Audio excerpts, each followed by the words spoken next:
I will suggest a protocol by which you can achieve a better relationship to your activities and to your dopamine system. In fact, it will help tune up your dopamine system for discipline, hard work, and motivation.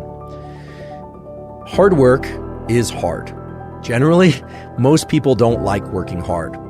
Some people do, but most people work hard in order to achieve some end goal. End goals are terrific and rewards are terrific, whether or not they are monetary, social, or any kind. However, because of the way that dopamine relates to our perception of time, working hard at something for sake of a reward that comes afterward can make the hard work much more challenging and make us much less likely to lean into hard work in the future. Let me give you a couple examples by way of data and experiments.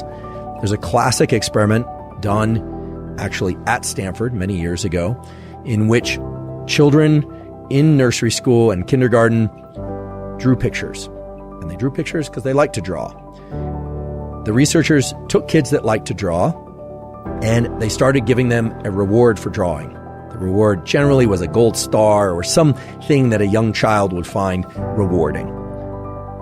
Then they stopped giving them the gold star, and what they found is the children had a much lower tendency to draw on their own. No reward. Now, remember, this was an activity that prior to receiving a reward, the children intrinsically enjoyed and selected to do. No one was telling them to draw. What this relates to is so-called intrinsic versus extrinsic reinforcement. When we receive rewards, even if we give ourselves rewards for something, we tend to associate less pleasure with the actual activity itself that evoked the reward. Now, that might seem counterintuitive, but that's just the way that these dopaminergic circuits work. And now understanding these peaks and baselines in dopamine, which I won't review again, this should make sense. If you get a peak in dopamine from a reward, it's going to lower your baseline, and the cognitive interpretation is that you didn't really do the activity because you enjoyed the activity, you did it for the reward. Now, this doesn't mean all rewards of all kinds are bad, but it's also important to understand that dopamine controls our perception of time. When and how much dopamine we experience is the way that we carve up what we call our experience of time.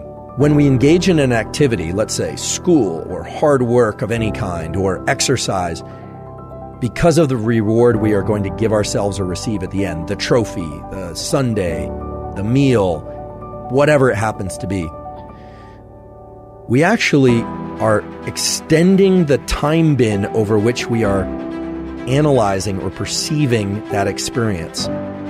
And because the reward comes at the end, we start to dissociate the neural circuits for dopamine and reward that would have normally been active during the activity. And because it all arrives at the end, over time, we have the experience of less and less pleasure from that particular activity while we're doing it. Now, this is the antithesis of growth mindset. My colleague at Stanford, Carol Dweck, as many of you know, has come up with this incredible theory and principle, and it actually goes beyond theory and principle, called growth mindset, which is this striving to be better, to be in this mindset of I'm not there yet, but striving itself is the end goal. And that, of course, delivers you to tremendous performance. It's been observed over and over and over again that people that have growth mindset, kids that have growth mindset, end up performing very well because they're focused on the effort itself. And all of us can cultivate growth mindset. The neural mechanism of cultivating growth mindset involves learning to access the rewards from effort and doing. And that's hard to do because you have to engage this prefrontal component of the mesolimbic circuit. You have to tell yourself, okay, this effort is great. This effort is pleasurable. Even though you might actually be in a state of physical pain from the exercise, or I can recall this from college, just feeling like I wanted to get up from my desk, but forcing myself to study, forcing myself. What you find over time is that you can start to associate a dopamine release. You can evoke dopamine release from the friction and the challenge that you happen to be in.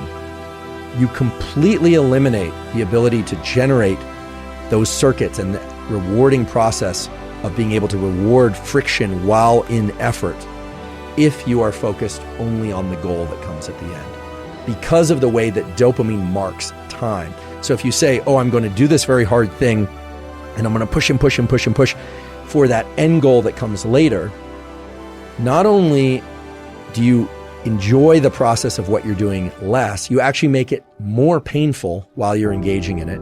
You make yourself less efficient at it, because if you were able to access dopamine while in effort, dopamine has all these incredible properties of increasing the amount of energy in our body and in our mind, our ability to focus by way of dopamine's conversion into epinephrine. But also, you are undermining your ability to lean back into that activity the next time. The next time you need twice as much coffee and 3 times as much loud music and 4 times as much energy drink and the social connection just to get out the door in order to do the run or to study.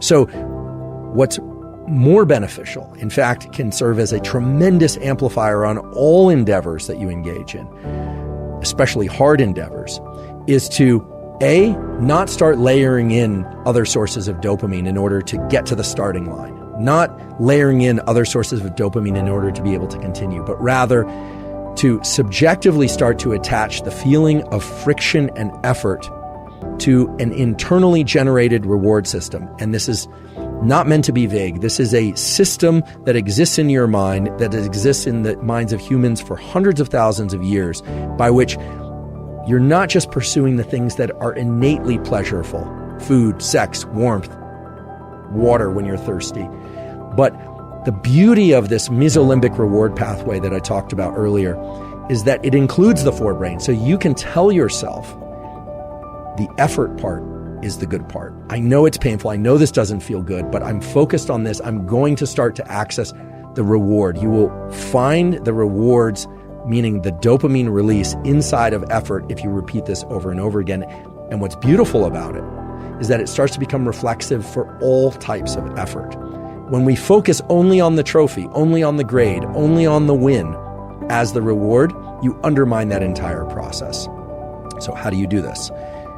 You do this in those moments of the most intense friction. You tell yourself, this is very painful, and because it's painful, it will evoke an increase in dopamine release later, meaning it will increase my baseline in dopamine. But you also have to tell yourself that in that moment, you are doing it by choice and you're doing it because you love it. And I know that sounds like lying to yourself, and in some ways it is lying to yourself, but it's lying to yourself in the context of a truth, which is that you want it to feel better. You want it to feel even pleasurable.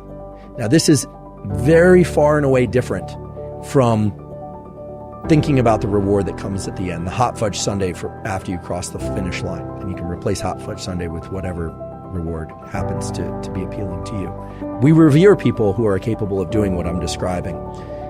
David Goggins comes to mind as a really good example. Many of you are probably familiar with David Goggins, former Navy SEAL, who essentially has made a post-military career out of explaining and sharing his process of turning the effort into the reward.